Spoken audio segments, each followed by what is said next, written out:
நம்ம உடம்புல ஒரு உறுப்பு ரொம்ப முக்கியம். அது எது உறுப்பு அப்படி தெரியணும் அப்படின்னா இந்த வீடியோ ஃபுல்லாக பாருங்கள், என்ன ஃபாலோ பண்ணுங்கள். நான் உங்கள் டாக்டர் செந்தில்குமார், கன்சல்டன்ட் பீடியாட்ரிஷியன் பேசுகிறேன். வயிறு தான் உயிர்.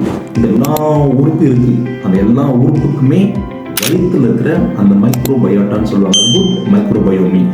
அந்த குட் பேக்டீரியாஸ் தான் அந்த உடம்புக்கு தேவையான எல்லா எதிர்ப்பு சக்தியும் கொடுக்குற அந்த பவர் எங்கே இருக்குதுன்னா வயிறு தான் இருக்குது.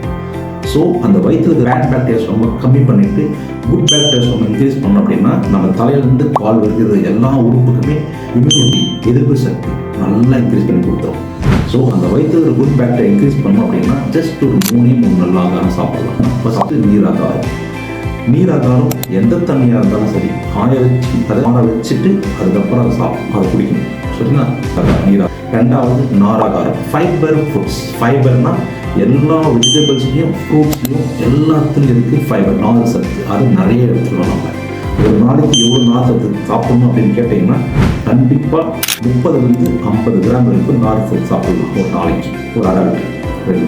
மூணாவது ப்ரோபயோட்டிக்ஸ் மட்டும் இல்லைங்க, வயிற்றில் இருக்கிற குட் பேக்டீரியாஸ் வளர்கிறதுக்கான ஒரு சின்ன ஒரு பொருள் தான் ப்ரோபயோட்டிக்ஸ். அது எங்கே நம்ம ஊர் சாப்பாடு கிடைக்கும் அப்படின்னா நேற்று வச்ச சாப்பாட்டில் தண்ணி ஊற்றி அந்த கஞ்சி அதில் இருக்குங்க. அந்த பழைய சாதம் சொல்வேன், அதில் இருக்குது ப்ரோபயோட்டிக்ஸ் நிறையா இருக்குது.